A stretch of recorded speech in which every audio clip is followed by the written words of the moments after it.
व्रत कथा। धर्मराज युधिष्ठिर कहने लगे कि हे भगवान, मैं आपको कोटि कोटि नमस्कार करता हूँ। अब आप कृपा करके चैत्र शुक्ल एकादशी का महात्म्य कहिए। श्री कृष्ण कहने लगे कि हे धर्मराज, यही प्रश्न एक समय राजा दिलीप ने गुरु वशिष्ठ जी से किया था और जो समाधान उन्होंने किया वो सब मैं तुमसे कहता हूँ। प्राचीन काल में भोगीपुर नामक एक नगर था। वहाँ पर अनेक ऐश्वर्यों से युक्त पुंडरीक नाम का एक राजा राज्य करता था। भोगीपुर नगर में अनेक अप्सरा, किन्नर तथा गंधर्व वास करते थे। उनमें से एक जगह ललिता और ललित नाम के दो स्त्री पुरुष अत्यंत वैभवशाली घर में निवास करते थे। उन दोनों में अत्यंत स्नेह था, यहाँ तक कि अलग अलग हो जाने पर दोनों व्याकुल हो जाते थे। एक समय पुंडरीक की सभा में अन्य गंधर्वों सहित ललित भी गान कर रहा था। गाते गाते उसको अपनी प्रिय ललिता का ध्यान आ गया और उसका स्वर भंग होने के कारण गाने का स्वरूप बिगड़ गया। ललित के मन के भाव जानकर कारकोट नामक नाग ने पद भंग होने के कारण राजा से कह दिया। तब पुंडरीक ने क्रोधपूर्वक कहा कि तू मेरे सामने गाता हुआ अपनी स्त्री का स्मरण कर रहा है, अतः तू कच्चा मांस और मनुष्य को खाने वाला राक्षस बनकर अपने किए कर्म का फल भोग। पुंडरीक के श्राप से ललित उसी क्षण महाकाय विशाल राक्षस हो गया। उसका मुख अत्यंत भयंकर, नेत्र सूर्य चंद्रमा की तरह प्रदीप्त तथा मुख से अग्नि निकलने लगी। उसकी नाक पर्वत की कंदरा के समान विशाल हो गई और गर्दन पर्वत के समान लगने लगी। सिर के बाल पर्वतों पर खड़े वृक्षों के समान लगने लगे तथा भुजाएं अत्यंत लंबी हो गई। कुल मिलाकर उसका शरीर 8 योजन के विस्तार में हो गया। इस प्रकार राक्षस होकर वह अनेक प्रकार के दुख भोगने लगा। जब उसकी प्रियतमा ललिता को यह वृत्तांत मालूम हुआ तो उसे अत्यंत खेद हुआ और वह अपने पति के उद्धार का यत्न सोचने लगी। वह राक्षस अनेक प्रकार के घोर दुख सहता हुआ घने वनों में रहने लगा। उसकी स्त्री उसके पीछे पीछे जाती और विलाप करती रहती। एक बार ललिता अपने पति के पीछे घूमती घूमती विंध्याचल पर्वत पर पहुंच गई, जहां पर श्रृंगी ऋषि का आश्रम था।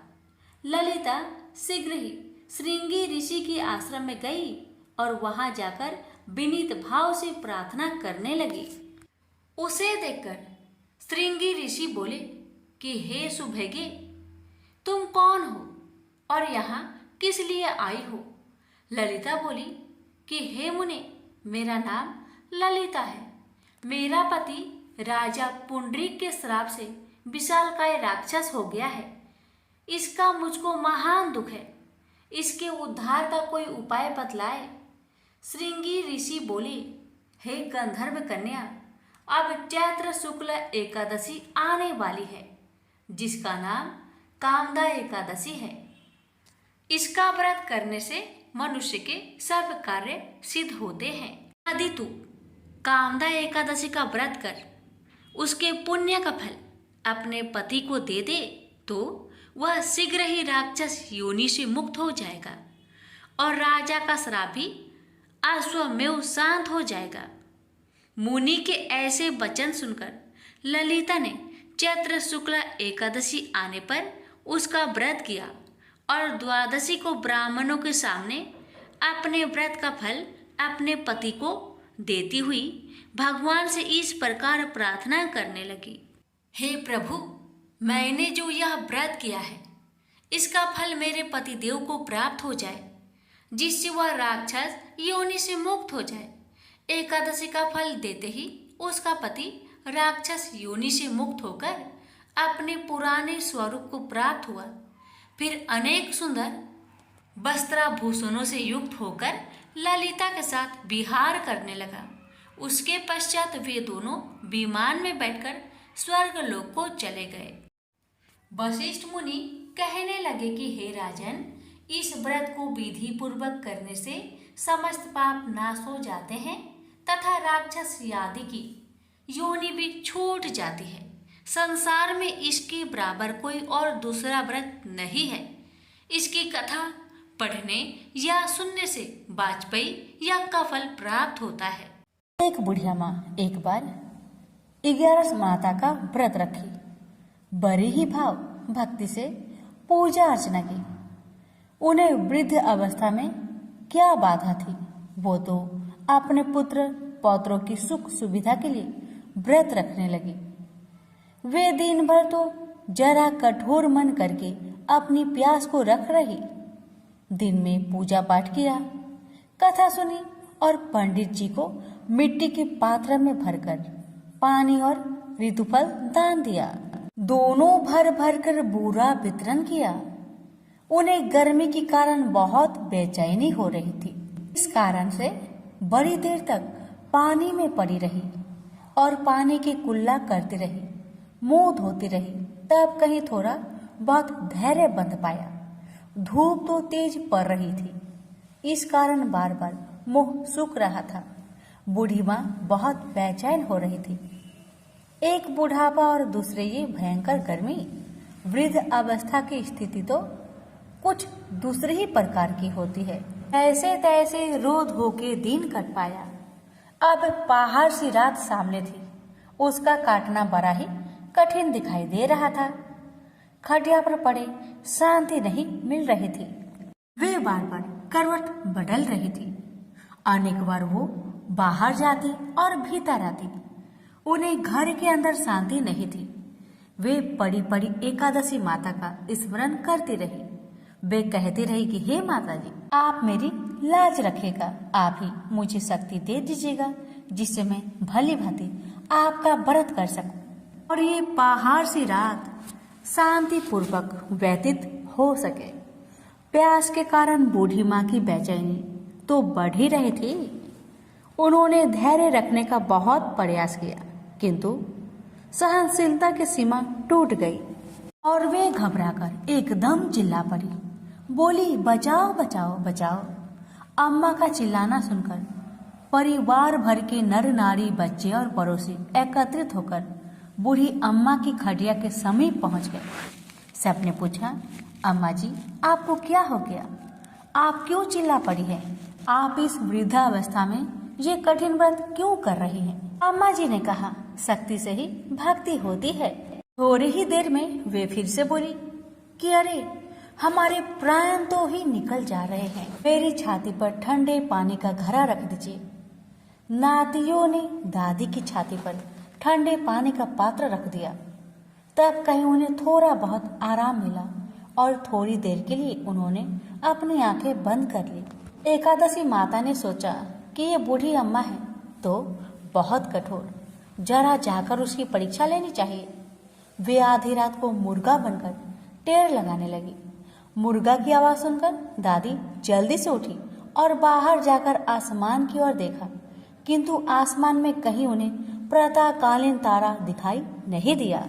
वे सोचने लगी कि ये मुर्गा क्यों और कैसे बोल गया है। वे तो आधा रात मालूम प्रतीत होता है। उन्हें प्यास तो बहुत लग ही रही थी। थोड़ा बहुत उनका मन भी विचलित होने लगा था, किंतु अंत में उन्होंने दृढ़ निश्चय किया कि मैं अब व्रत को पूर्ण करके ही छोड़ूंगी, चाहे कुछ भी हो जाए, मेरा प्राण ही क्यों ना निकल जाए। ये सोचकर फिर वे खटिया पर शिथिल होकर सो गई। थोड़ी ही देर में एकादशी माता ने उनकी फिर से परीक्षा लेनी चाहिए।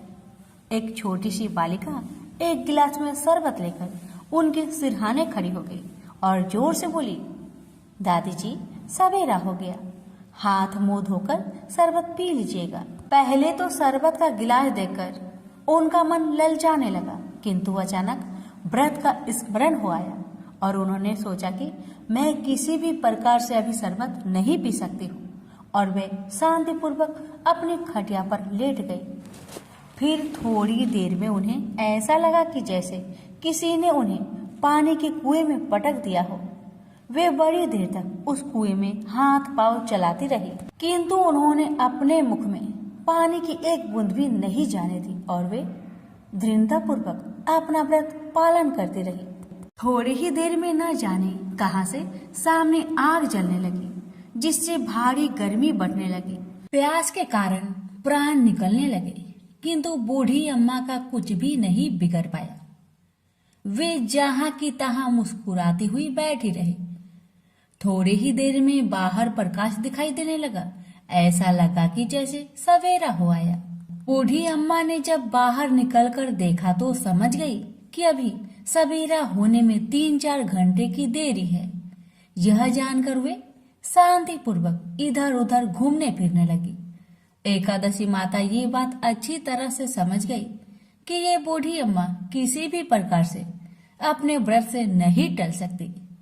वे उनके सत्य व्रत को ही अच्छी तरह से समझ गई।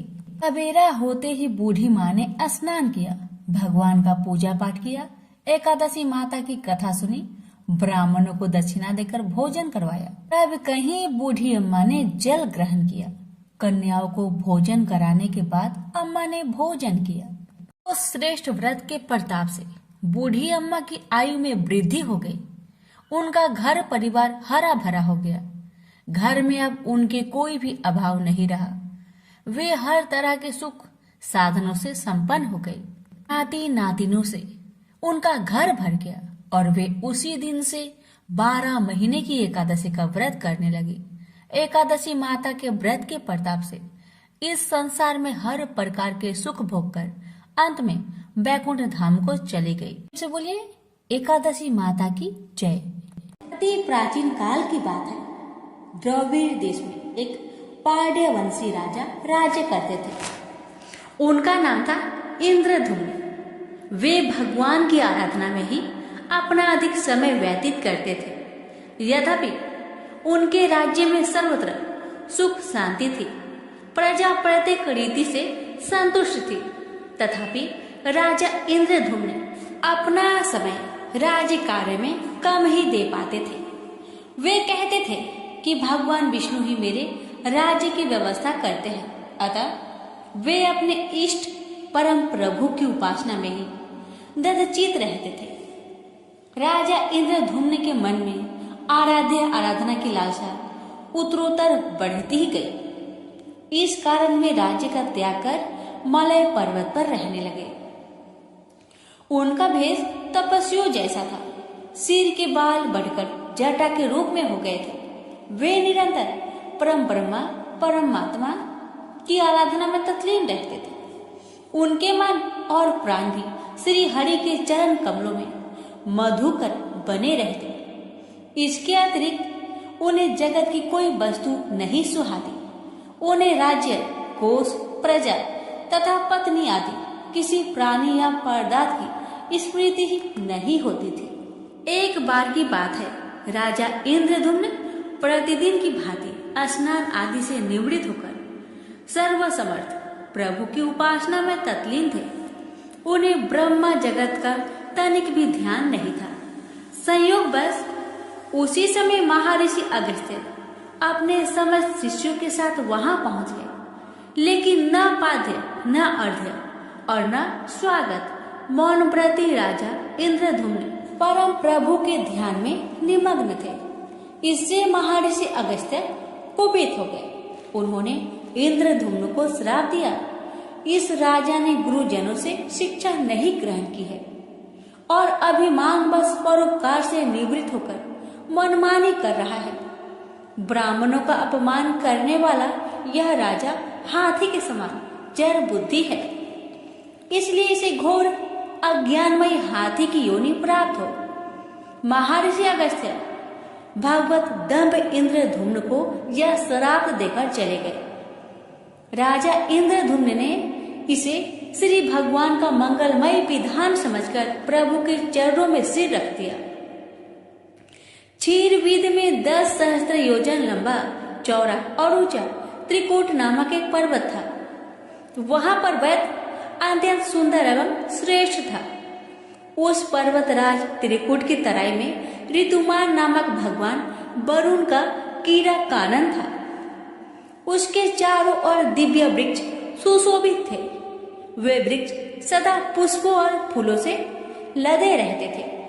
उसी कीड़ा कानन ऋतुमान के समीप पर्वत श्रेष्ठ त्रिकूट के गहन वन में हथनियों के साथ एक अत्यंत शक्तिशाली और अमित पराक्रमी गजेंद्र रहता था। एक बार की बात है, गजेंद्र अपने साथियों सहित तृष्णाधिक्य से व्याकुल हो गया। वह कमल की गंध से सुगंधित वायु को सुनकर चिताक्षर विशाल सरोवर के तट पर जा पहुंचा। गजेंद्र ने उस सरोवर के निर्मल शीतल और मीठे जल में प्रवेश किया। पहले तो उसने जल पीकर अपनी तृष्णा बुझाई, फिर जल में स्नान कर अपना श्रम दूर किया। तत्पश्चात उसने जल क्रीड़ा आरंभ कर दी। वह अपनी सूर में जल भरकर उसकी फुहारे से हाथनियों को स्नान कराने लगा। तभी अचानक गजेंद्र ने सूर उठाकर चित्कार की। पता नहीं किधर से एक मगर ने आकर उसका पैर पकड़ लिया था। गजेंद्र ने अपना पैर छुड़ाने के लिए पूरी शक्ति लगाई, परंतु उसका बस नहीं चला, पैर नहीं छूटा। अपने स्वामी गजेंद्र को ग्रहग्रस्त देखकर हथनियां, कला और अन्य गज अत्यंत व्याकुल हो गए। वे सूर उठाकर चिघाड़ने और गजेंद्र को बचाने के लिए सरोवर के भीतर बाहर दौड़ने लगे। उन्होंने पूरी चेष्टा की, लेकिन सफल नहीं हुए। वस्तुतः महर्षि अगस्त्य के श्राप से राजा इंद्रधुम्न ही गजेंद्र हो गए थे और गंधर्व श्रेष्ठ हुहु महर्षि देवल के श्राप से ग्राह हो गए थे। वे भी अत्यंत पराक्रमी थे। संघर्ष चलता रहा। गजेंद्र स्वयं को बाहर खींचता और ग्राह गजेंद्र को भीतर खींच ले जाता। सरोवर का निर्मल जल कंदला हो गया था। कमल दल छत बिछत हो गए। जल जंतु व्याकुल हो उठे। गजेंद्र और ग्राह का संघर्ष 1,000 वर्ष तक चलता रहा। दोनों जीवित रहे। यह दृश्य देखकर देवगण चकित हो गए। अंततः गजेंद्र का शरीर शिथिल हो गया। उसके शरीर में शक्ति और मन में उत्साह नहीं रहा, परंतु जलचर होने के कारण ग्राहक की शक्ति में कोई कमी नहीं आई। उसकी शक्ति बढ़ गई। वह नवीन उत्साह से अधिक शक्ति लगाकर गजेंद्र को खींचने लगा। असमर्थ गजेंद्र के प्राण संकट में पड़ गए। उसकी शक्ति और पराक्रम का अहंकार चूर चूर हो गया। वह पूर्णतया निराश हो गया, किंतु पूर्व जन्म के निरंतर भागवत आराधना के फलस्वरूप उसे भागवत स्मृति हो आई। उसने निश्चय किया कि मैं कराल काल के भय से चराचर प्राणियों के शरण सर्वसमर्थ प्रभु की शरण ग्रहण करता हूँ। इस निश्चय के साथ गजेंद्र मन को एकाग्र कर पूर्व जन्म में सीखे श्रेष्ठ स्रोत द्वारा परम प्रभु की स्तुति करने लगा। गजेंद्र की स्तुति सुनकर सर्वात्मा सर्वदेव रूप भगवान विष्णु प्रकट हो गए। गजेंद्र को पीड़ित देखकर भगवान विष्णु गरुड़ पर आरूढ़ होकर अत्यंत शीघ्रता से उक्त सरोवर के तट पर पहुंचे। जब जीवन से निराशा तथा पीड़ा से छटपटाते गजेंद्र ने हाथ में चक्र लिए गरुड़ारूढ़ भगवान विष्णु को तीव्रता से अपनी ओर आते देखा। उसने कमल का एक सुंदर पुष्प अपनी सूर में लेकर ऊपर उठाया और बड़े कष्ट से उसने कहा, नारायण जगत गुरु भगवान, आपको नमस्कार है। गजेंद्र को अत्यंत पीड़ित देखकर भगवान विष्णु गरुड़ की पीठ से कूद पड़े और गजेंद्र के साथ ग्राह को भी सरोवर से बाहर खींच लाए और तुरंत अपने तीक्ष्ण चक्र से ग्राह का मुख फाड़कर गजेंद्र को मुक्त कर दिया। ब्रह्मा आदि देवगण श्री हरि की प्रशंसा करते हुए उनके ऊपर स्वर्ग सुमनों की वृष्टि करने लगे। सिद्ध और ऋषि महर्षि परम ब्रह्मा भगवान विष्णु का गुणगान करने लगे। ग्रह दिव्य शरीरधारी हो गया। उसने विष्णु के चरणों में सिर रखकर प्रणाम किया और भगवान विष्णु के गुणों की प्रशंसा करने लगा। भगवान विष्णु के मंगलमयी वरद हस्त के स्पर्श से पाप मुक्त होकर अभिशप्त हुहु गंधर्व ने प्रभु की परिक्रमा की और उनके त्रिलोक्य बंदित चरण कमलों में प्रणाम कर अपने लोक को चला गया। भगवान विष्णु ने गजेंद्र का उद्धार कर उसे अपना पार्षद बना लिया। गंधर्व सिद्ध और देवगण उनकी लीला का गान करने लगे। गजेंद्र की स्तुति से प्रसन्न होकर भगवान विष्णु ने सबके समक्ष कहा, प्यारे गजेंद्र, जो लोग ब्रह्म मुहूर्त में उठकर तुम्हारी की हुई स्तुति से मेरा स्तवन करेंगे, उन्हें मैं मृत्यु के समय निर्मल बुद्धि का दान करूंगा। यह कहकर भगवान विष्णु ने पार्षद रूप में गजेंद्र को साथ लिया और गरुड़ारूढ़ होकर अपने दिव्य धाम को चले गए। तो प्रेम से बोलिए लक्ष्मी नारायण की जय। एक समय रघुदास नाम के भगवान रामचंद्र के एक महान भक्त थे। वह पुरी में जगन्नाथ मंदिर के सिंह द्वार के पास एक बड़ी छतरी के नीचे रहते थे। एक बार जब वह भगवान जगन्नाथ के दर्शन करने गए तो उन्होंने जगन्नाथ की वेदी पर राम, लक्ष्मण और सीता को देखा। उस दिन से उन्हें विश्वास हो गया कि भगवान जगन्नाथ भगवान रामचंद्र से भिन्न नहीं है। एक बार रघु ने भगवान जगन्नाथ के लिए एक अच्छी माला तैयार की और पुजारी को भगवान को चढ़ाने के लिए दी, लेकिन पुजारी इसे चढ़ाना नहीं चाहता था क्योंकि रघु ने केले के पेड़ की छाल से बनी डोरी का इस्तेमाल किया था। उस समय जगन्नाथ के मंदिर में ऐसी चीजों का प्रयोग वर्जित था। रघु को बहुत दुख हुआ कि उनकी माला भगवान जगन्नाथ को नहीं चढ़ाई गई। वह बहुत उदास महसूस करते हुए मंदिर के बाहर चला गया। बाद में दिन में पुजारी शाम की आरती समाप्त कर रहा था। भगवान के शयन करने से पहले पुजारी उन्हें एक विशेष पोशाक पहनाते हैं जिसे बड़ा श्रृंगार वैसा कहा जाता है। भगवान को श्रृंगारित करने के बाद पुजारी ने उनके शरीर को फूलों से सजाना शुरू कर दिया, लेकिन उसे आश्चर्य हुआ कि उसने जो कुछ भी किया भगवान के शरीर पर एक भी फूल नहीं बचा। भगवान किसी भी फूल को स्वीकार नहीं करेंगे। सभी पुजारी यह सोचकर बहुत चिंतित हो गए कि अवश्य ही उन्होंने कोई अपराध किया है, लेकिन यह क्या हो सकता था। उन सभी ने निर्णय लिया कि यह समझने की कोशिश करने के लिए कि उन्होंने क्या अपराध किया है।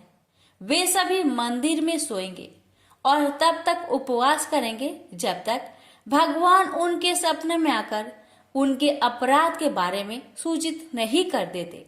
निश्चित रूप से उसी रात भगवान जगन्नाथ मुख्य पुजारी के सामने आए और उनसे कहा, मेरे भक्त रघुदास मेरे लिए एक फूल का माला लाए थे। उन्होंने इसे बहुत प्यार और भक्ति के साथ तैयार किया। आपने बाहरी विशेषता देखी, माला को उन्होंने मुझे देने से मना कर दिया। आप देख नहीं सकते कि उन्होंने कितनी अच्छी माला तैयार की है। उन्होंने इसे प्रेम और भक्ति से पिरोया। आप मेरा भक्त मेरी सेवा से वंचित होकर अपने घर में माला रखकर पड़ा हुआ है, उसके सामने माला पहनाओ। उसने कुछ भी नहीं खाया है और लगातार रो रहा है। वह अभी तक सोया नहीं है। जब तक मेरे भक्त की इच्छा पूरी नहीं हो जाती, मैं आपसे कोई माला कैसे स्वीकार कर सकता हूँ और कैसे मैं शांति से सो सकता हूँ। तुरंत प्रधान पुजारी जाग गया और उसने अन्य पुजारियों को सारी बात बताई। तब वे सभी रघुदास के पास गए और अपना अपराध समझाया और उनसे अपनी माला भगवान जगन्नाथ को देने के लिए कहा। यह सुनकर रघुदास बहुत प्रसन्न हुए कि भगवान इतने दयालु हैं कि वे स्वयं उनकी माला स्वीकार करने की प्रतीक्षा कर रहे हैं। रघुदास परम आनंद में थे। एक बार रघुदास बहुत गंभीर रोग से पीड़ित हो गए। उनकी तबीयत इतनी खराब हो गई कि वह बिस्तर से उठ भी नहीं पा रहे थे। उन्हें अपने बिस्तर में ही मल त्याग करना पड़ा। बदबू बहुत बुरी थी। रघुदास बहुत बीमार होने के कारण खुद की मदद करने में असमर्थ होकर बेहोश हो गए। एक छोटा लड़का रघुदास की सेवा के लिए आ रहा था। उन्होंने उसके शरीर को साफ किया और चंदन लगाया और गंध को दूर करने और कमरे को शुद्ध करने के लिए अच्छी सुगंधित चीजें पेश की। जब रघु को होश आया तो उन्होंने पाया कि वह लड़का स्वयं भगवान जगन्नाथ थे। रघु ने भगवान जगन्नाथ से कहा, मेरे प्रिय भगवान, आप यहाँ क्या कर रहे हैं? मेरी यह निम्न सेवा करके आप मुझे अपराधी बना रहे हैं। मैं आपसे सेवा प्राप्त करके और अधिक पापी बन रहा हूँ। हे भगवान, आप बहुत दयालु हैं। आप ब्रह्मांड के स्वामी हैं। आप सब कुछ करने में समक्ष है। यदि आप चाहे तो आप मेरी बीमारी को आसानी से ठीक कर सकते हैं। मुझे ठीक करने के बजाय आप मेरी यह निम्न सेवा क्यों कर रहे हैं? भगवान ने उत्तर दिया, हाँ, मैं तुम्हें आसानी से ठीक कर सकता हूँ, लेकिन मैं चाहता हूँ कि तुम अपने सभी प्रबंध कर्मों से मुक्त हो जाओ, ताकि तुम इस जीवन के अंत में मेरे निवास पर वापस जाओ। तुम्हें ये भी जानना चाहिए कि जैसे कि मेरे भक्तों को मिलता है, मेरी सेवा करने से सुख मिलता है, मुझे भी अपने भक्तों की सेवा करने से सुख मिलता है। मैं सदैव आपकी सेवा करना चाहता हूँ। मुझ में और मेरे भक्त में कोई अंतर नहीं है। इस प्रकार भगवान और रघु के बीच बहुत घनिष्ठ संबंध थे। रघु बहुत सरल थे और उनका स्वभाव एक छोटे लड़के जैसा था। भगवान जगन्नाथ के साथ उनके संबंध बहुत मैत्रीपूर्ण थे। कभी कभी भगवान एक लड़की के रूप में उनके पास आते थे और वे दोनों एक साथ खेलते थे। यह सामान्यतः लोगों को ज्ञात था कि भगवान रघु के साथ खेलने के लिए उनके पास आए थे। सभी लोग रघु का आदर करते थे। वह बहुत प्रसिद्ध थे और लोगों के बीच भगवान जगन्नाथ के मित्र के रूप में जाने जाते थे। एक बार जगन्नाथ रघु के पास आए और उससे कहा कि वह राजा के बगीचे से कटहल चुराने के लिए उसके साथ चले। रघु ने कहा, तुम कटहल क्यों चुराना चाहते हो? यदि तुम्हें कटहल खाने की इच्छा है तो मुझे बताओ, मैं तुम्हारे लिए एक अच्छा कटहल लाऊंगा। भगवान जगन्नाथ ने उत्तर दिया, इस प्रकार मुझे अपने भक्त से सब कुछ मिल रहा है। वास्तव में मेरे पास सब कुछ है।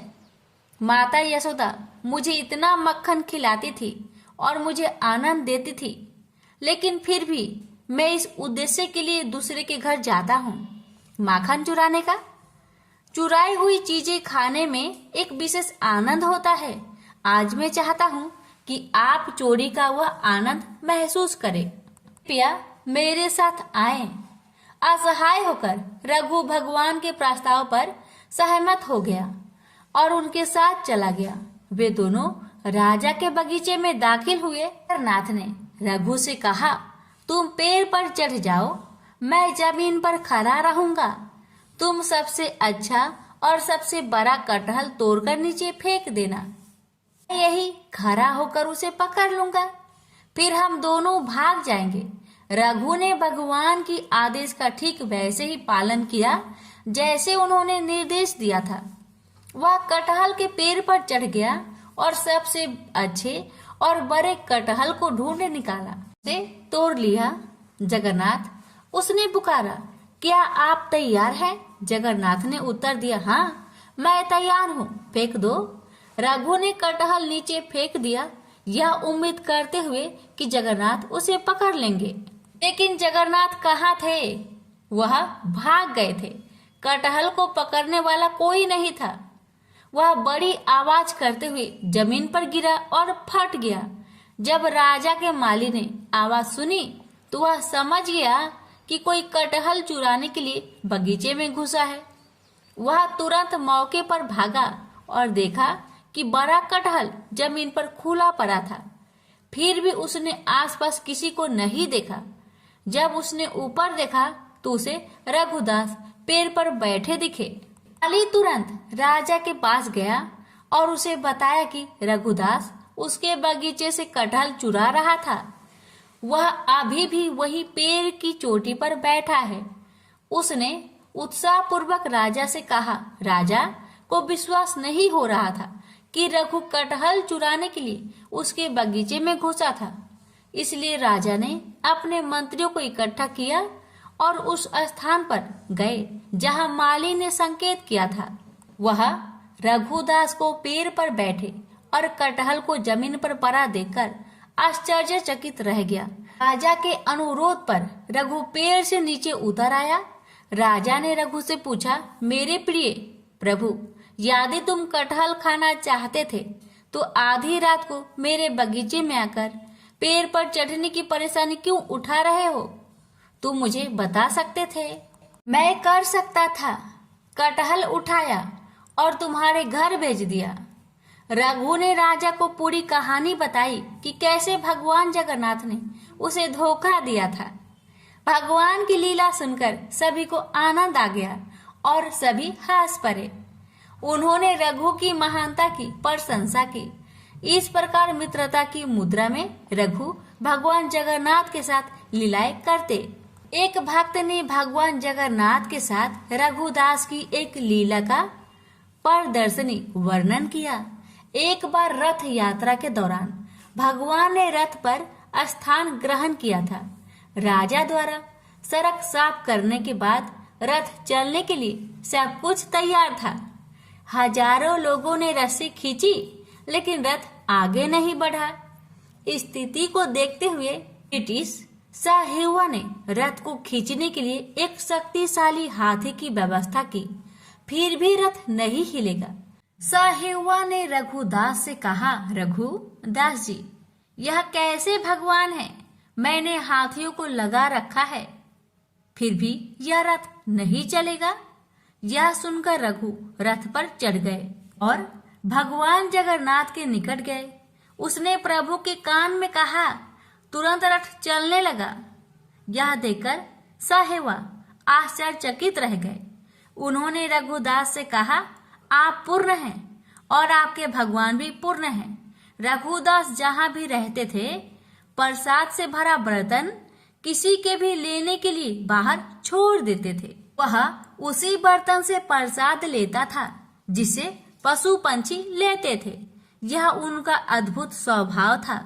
वह भगवान जगन्नाथ को बहुत प्रिय थे। जयराम सिंघारी वर्तमान समय में उपासकों के समाज में सबसे विद्वान व्यक्तित्वों में से एक माने जाते थे। उनके पास कोई शैक्षणिक डिग्री या डिप्लोमा नहीं था, लेकिन उन्हें भारत के प्राचीन महाकाव्यों का गहन ज्ञान था। भारत के विभिन्न हिस्सों से आने वाले कई लोग उन्हें अपने आध्यात्मिक मार्गदर्शक के रूप में मानते थे। उन्होंने केवल महाप्रसाद खाया जो भगवान जगन्नाथ को चढ़ाए जाने वाला चावल का भोग है। एक दिन किसी कारणवश उसके बेटे उसे मंदिर से नहीं लाए। हालांकि उसने पूरे दिन कुछ भी नहीं खाया था, फिर भी उसने कभी अपनी भूख प्रकट नहीं की। केवल उसकी पत्नी को पता था। जब वह उदास लग रही थी, सिंघारी ने उसे सत्वना दी। वह देगा, वह भेजेगा, लेकिन आधी रात को कौन देगा? सब सो गए, उसकी पत्नी भी। कुछ देर बाद दरवाजे पर हल्की सी दस्तक हुई। दरवाजा खुलने पर बूढ़े व्यक्ति को एक केले का पत्ता मिला जिसमें 7 प्रकार के मंदिर के केक थे। कोई नहीं था। अगली सुबह जब उसने यह घटना बताई तो किसी ने उस पर विश्वास नहीं किया। पूरे दिन भगवान जगन्नाथ का यह चमत्कार लोगों के मन में छाया रहा। अगली रात सिंघारी को सपने में आवाज आई, क्या तुमने वह सब कुछ खा लिया जो दिया गया था? प्रेम से बोलिए जगन्नाथ भगवान की जय। एक समय की बात है, एक भाई बहन रहते थे। बहन का नियम था कि वह अपने भाई का चेहरा देखे ही खाना खाती थी। हर रोज सुबह उठती थी और जल्दी जल्दी घर का सारा काम काज करके अपने भाई का मुख देखने के लिए उसके घर से निकल जाती। एक दिन रास्ते में एक पीपल पेड़ के नीचे गणेश जी की मूर्ति रखी हुई थी। उसने भगवान के सामने हाथ जोड़कर कहा कि मेरे जैसा अमर सुहाग और मेरे जैसा अमर पिहर सबको दीजिए। यह कहकर वह आगे बढ़ जाया करती थी। हर दिन का उसका यही नियम था। जंगल के झाड़ियों के कांटे उसके पैरों में चुभा करते थे। एक दिन बहन भाई के घर पहुंची और भाई का मुख देखकर बैठ गई तो भाभी ने पूछा, पैरों में क्या हो गया है ननद जी? यह सुनकर उसने भाभी को जवाब दिया कि रास्ते में जंगल की झाड़ियों से गिरे हुए कांटे मेरे पाँव में चुभ जाते हैं। जब वह वापस अपने घर आ गई तब भाभी ने अपने पति से कहा कि रास्ते को साफ करवा दो। हमारी ननद यानी कि आपकी बहन झाड़ियों के रास्ते से आती है तो उसके पाँव में बहुत सारे कांटे चुभ जाते हैं। पत्नी की इतना बात सुनते ही भाई तुरंत उठा और हाथों में कुल्हाड़ी लेकर सारी झाड़ियों को काटकर रास्ता साफ कर दिया और इसी कारण से गणेश जी का स्थान भी वहां से हट गया। यह देखकर भगवान गुस्सा हो गए और उसके भाई के प्राण को हर लिए। लोग अंतिम संस्कार के लिए जब भाई को ले जा रहे थे तब उसकी भाभी रोती हुई लोगों से कही, थोड़ी देर रुक जाओ, उसकी बहन आने वाली है। वह अपने भाई का मुख देखे बिना नहीं रह सकती। उसका यह हर दिन का नियम है। तब लोगों ने कहा, आज तो देख लेगी पर कल कैसे देखेगी? रोज के दिन की तरह बहन अपने भाई का मुख देखने के लिए जंगल में निकल दी। जब जंगल में उसने देखा कि सारा रास्ता साफ किया हुआ है तब वह आगे बढ़ी तो उसने देखा कि सिद्धि विनायक को भी वहां से हटा दिया गया है। तब उसने जाने से पहले गणेश जी को एक अच्छे स्थान पर रखकर उन्हें स्थान दिया और हाथ जोड़कर बोली, हे गणेश महाराज, मेरे जैसा अमर सुहाग और मेरे जैसा अमर पिहर सबको देना। और फिर इतना कहकर आगे निकल गई। लड़की की बात सुनकर भगवान गणेश सोच में पड़ गए, अगर मैं इसका नहीं सुना तो मुझे कौन मानेगा, हमें कौन पूजेगा? तब सिद्धि विनायक ने उसे पीछे से आवाज दिया कि बेटी, इस खेजड़ी की 7 पत्तियां ले जा और उसे कच्चे दूध में घोलकर भाई के ऊपर छींटा मार देना, वह उठकर बैठ जाएगा। यह सुनकर जब बहन पीछे मुड़ी तो उसने देखा कि वहां तो कोई नहीं है, लेकिन फिर भी उसके दिल से आवाज आई, जो मैंने सुना वैसे ही करती हूँ, देखा जाए क्या होता है। इतना सोचकर वह 7 खेजड़ी की पत्तियां लेकर अपने भाई के घर पहुंची। उसने देखा वहां कई लोग बैठे हुए हैं। भाभी बैठी रो रही है और पास में ही भाई का लाश रखा हुआ है। तब उसे रास्ते में जो आवाज सुनाई दी थी वही बात याद आई और उसने वैसा ही किया जैसे उसने सुना था। उसने खेजड़ी की 7 पत्तियों को बताए हुए नियम के तहत भाई के ऊपर इस्तेमाल किया। तब उसका भाई उठकर बैठ गया। भाई बोला बहन से, मुझे तो बहुत ही गहरी नींद आ गई थी। तब बहन बोली, यह नींद किसी दुश्मन को भी ना आए, और उसने सारी बात अपने भाई को बता दी। हे गणेश महाराज, जैसे आपने उस बहन की सुनी वैसे ही कहानी कहने वाले, हुक्कारे भरने वाले सभी की परिवार की सुनना और सभी के परिवार की रक्षा करना। सभी प्रेम से बोलिए गणेश महाराज की जय हो। सभी व्रत में सुनी जाने वाली लपसी तपसी की कथा। एक लपसी था, एक तपसी था। तपसी हमेशा भगवान की तपस्या में लीन रहता था। लपसी रोजाना 1.25 सेर की लापसी बनाकर भगवान का भोग लगाकर जीम लेता था। एक दिन दोनों लड़ने लगे। तपसी बोला, मैं रोज भगवान की तपस्या करता हूँ इसलिए मैं बड़ा हूँ। लपसी बोला, मैं रोज भगवान को 1.25 सेर लापसी का भोग लगाता हूँ इसलिए मैं बड़ा हूँ। नारद जी वहां से गुजर रहे थे। दोनों को लड़ता देखकर उनसे पूछा कि तुम क्यों लड़ रहे हो? तपसी ने खुद के बड़ा होने का कारण बताया और लपसी ने अपना कारण बताया। नारद जी बोले, तुम्हारा फैसला मैं कर दूंगा। दूसरे दिन लपसी और तपसी नहाकर अपनी रोज की भक्ति करने आए तो नारद जी ने छुपकर 1.25 करोड़ की एक एक अंगूठी दोनों के आगे रख दिए। तपसी की नजर जब अंगूठी पर पड़ी तो उसने चुपचाप अंगूठी उठाकर अपने नीचे दबा लिया। तपसी की नजर अंगूठी पर पड़ी लेकिन उसने ध्यान नहीं दिया। भगवान को भोग लगाकर लपसी खाने लगा। नारद जी सामने आए तो दोनों से पूछा कि कौन बड़ा है, तो नारद जी ने तपसी से खड़ा होने को कहा। वो खड़ा हुआ तो उसके नीचे दबी अंगूठी दिखाई पड़ी। नारद जी ने तपसी से कहा, तपस्या करने के बाद भी तुम्हारी चोरी करने की आदत नहीं गई, इसलिए लपसी बड़ा है और तुम्हें तुम्हारी तपस्या का कोई भी फल नहीं मिलेगा। तपसी शर्मिंदा होकर माफी मांगने लगा। उसने नारद जी से पूछा, मुझे मेरी तपस्या का फल कैसे मिलेगा? नारद जी ने कहा, यदि कोई गाय और कुत्ते की रोटी नहीं बनाएगा तो फल तुझे मिलेगा। यदि कोई ब्राह्मण को भोजन करवाकर दक्षिणा नहीं देगा तो वह फल तुझे मिलेगा। यदि कोई साड़ी के साथ ब्लाउज नहीं देगा तो फल तुझे मिलेगा। यदि कोई दिए से दिया जलाएगा तो फल तुझे मिलेगा। यदि कोई सारी कहानी सुने लेकिन तुम्हारी कहानी नहीं सुने तो फल तुझे मिलेगा। उसी दिन से हर व्रत कथा कहानी के साथ लपसी तपसी की कहानी भी सुनी और कही जाती है। प्रेम से बोलिए लक्ष्मी नारायण की जय।